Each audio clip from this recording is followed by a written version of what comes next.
ফেসিজমের মূল যে জায়গাটা ধরেন, সেক্ষেত্রে আপনার দুর্নীতির বিরুদ্ধে কিন্তু বাংলাদেশের যে মানুষের যে অবস্থান, এই অবস্থানটা কিন্তু এই গণ-অভ্যুত্থানের সময় পরিস্ফুট হয়নি, নাম্বার ওয়ান। নাম্বার টু হলো, গণ-অভ্যুত্থানের পরে কিন্তু ভয় পেয়ে দুর্নীতি কমে যাওয়ার কথা ছিল, কিন্তু আমরা দেখি যে সরকারি দপ্তরগুলোতে স্বাভাবিকভাবে এই গভর্নমেন্ট অন্যান্য কোনো গভর্নমেন্টের সাথে তুলনীয় নয় এবং বেশ কম করাপ্টেড, এবং গভর্নমেন্টের কোনো আপনার উপদেষ্টার বিরুদ্ধে এখন পর্যন্ত করাপশনের অথবা আপনার ক্ষমতার যে অপব্যবহারের স্পষ্ট নিদর্শন আমরা দেখি না। আমরা যারা দেখছি বেশ সজ্জন সিভিল সোসাইটি থেকে আসবে, তাদের আপনার অনেক ম্যানেজারিয়াল প্রবলেম আছে, গভর্নেন্সের অনেক ইস্যু আছে।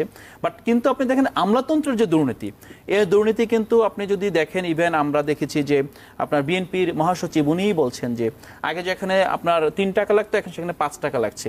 দুর্নীতিটা এমন জায়গায় চলে গিয়েছে।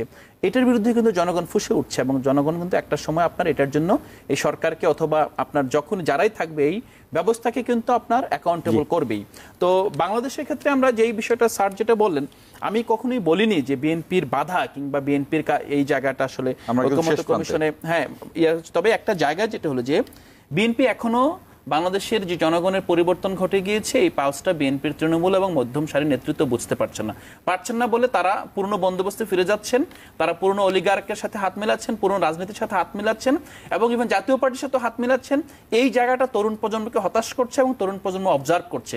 এটা শুধু এনসিপি না, এটা বাংলাদেশের যারা সাধারণ তরুণরা আছে তারা কিন্তু এই সিচুয়েশন যদি কোনোভাবে নির্বাচনে কি এর প্রভাব রয়েছে, ডেফিনেটলি প্রভাব রয়েছে, ডাকসু নির্বাচনের প্রভাব রয়েছে, এটা কোনো সন্দেহ নেই। আরেকটা বিষয় মাথায় রাখতে হবে যে আমরা যারা বলছে যে এখানে বাকসাস এনসিপির সাথে আপনার বিএনপি, ছাত্রদল, জামায়াতে ইসলামী, ছাত্র শিবির, এরা তুলনীয় নয়। আসলে যারা অভ্যুত্থান করেছে, অভ্যুত্থানকারী নেতৃত্ব বহুদা বিভক্ত হয়ে গিয়েছে। অভ্যুত্থানকারী আবিদ কিন্তু অভ্যুত্থানেরই ফিগার, আপনি সাদিক কায়েম অভ্যুত্থানেরই ফিগার, কাদেরও অভ্যুত্থানের ফিগার।